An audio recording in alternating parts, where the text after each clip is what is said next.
보통은 대표자가 하고 있는 경우에는 법인 파산도 진행하시고 개인 파산이나 개인회생도 함께 진행하시라 이렇게 많이 권해드리고 있죠. 둘 다 같이 진행도 되나요? 네, 둘 다 진행이 되죠. 네.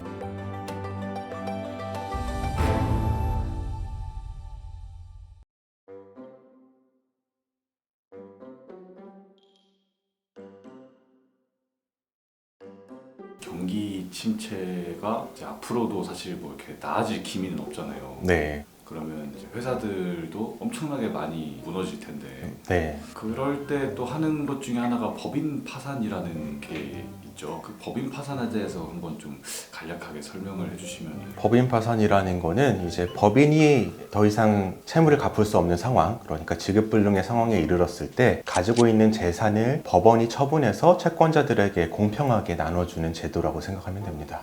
그럼 법인 파산하는데도 개인 파산이랑 뭐 비용이나 절차 이런 것들이 비슷하다고 봐야 되나요? 개인과 비슷한데 법인의 경우에는 법원 내부의 회계 자료가 일정한 양식에 따라 있잖아요. 뭐 재무상태표도 있고 그리고 뭐 돈이 입출금된 내역도 세무사에서 정리되고 있는 부분들이 있고 그런 부분에 있어서 그 자료의 세부적인 것만 다르지 큰 절차는 비슷합니다. 법인 파산 같은 경우에는 법원에서 파산 관제인을 선임하는데 이 파산 관제인이 변호사나 회계 전문가 그러니까 뭐 CPA인 경우가 많아요. 이런 경우에는 뭐 재무제표도 봐야 되고 개인 파산보다는 더 많은 시간이 투입되기 때문에 그 비용도 더 많이 나옵니다. 그래서 법원에 예납하는 금액이 개인 파산보다 비싸요. 개인 파산은 보통 수십만 원을 예납하는데 법인 파산은 기본 500만 원부터 예납을 하고 그것이 뭐 액수에 따라 달라지지만 500만 원, 1000만 원, 뭐 1500만 원 이렇게 예납금이 달라집니다. 그럼 법인 파산을 하는 게 좀 유리한 경우들 어떤 경우가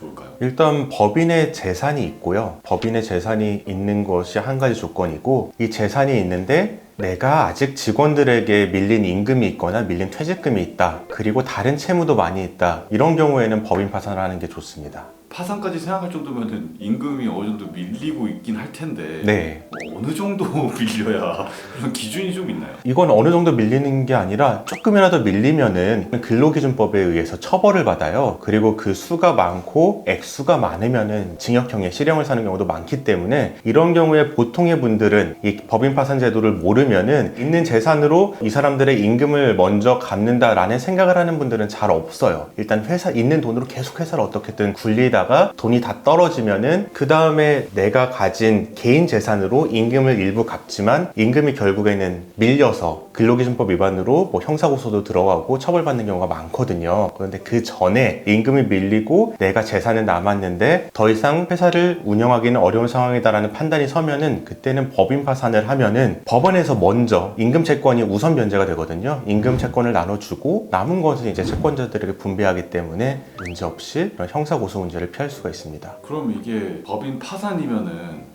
회사를 여기서 정리할 사람들이 파산을 하는 건가요? 네, 맞습니다. 법인 파산은 지금 내가 회사를 운영해도 영업이익이 안 나서 있는 채무를 갚을 수 없다라는 판단이 섰을 때는 게 법인 파산이고요. 법인 회생 같은 경우에는 지금 일시적으로 경기가 안 좋아서 이렇지만 내가 받을 미수금도 많이 있고 당분간 영업을 지속시키면 이 회사는 살아날 거다라는 경우에 법인 회생을 하게 됩니다. 그러면 법인 회생을 하게 되면은 보통 이제 그 법인의 대표자가 일을 다 좀 맡아서 진행하게 되는 건가요? 법인의 대표자가 법인 회생이나 법인 파산을 하게 되면 기본적으로 법원에 가야 돼요. 그래서 대표자 신문이라는 게 있습니다. 대표자 신문의 내용은 대부분 이제 회생 신청서 또는 파산 신청서에 들어가는 내용인데 뭐 회사에 대한 연역이라든지 회사의 주된 영업 내용 그리고 이처럼 부채 초과 상태에 발생하게 된 경위 이런 것에 대해서 변호사와 먼저 상의를 하시고 들어가서 법원에서 질문을 하면은 직접 대답을 하는 절차입니다. 어쨌든 개인 회생이든 이런 어떤 서비스를 찾으러 오시는 분들 중에서는 사업하시는 분들도 많으니까 네. 그 중에서는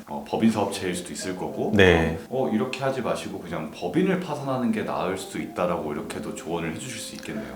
보통은 대표자가 연대보증을 하고 있는 경우에는 법인 파산도 진행하시고 개인 파산이나 개인 회생도 함께 진행하시라 이렇게 많이 권해드리고 있죠. 둘 다 같이 진행도 되나요? 네, 둘 다 진행이 되죠. 네. 둘 다 지금 뭔가 완전히 빚에서부터 완전 탈출.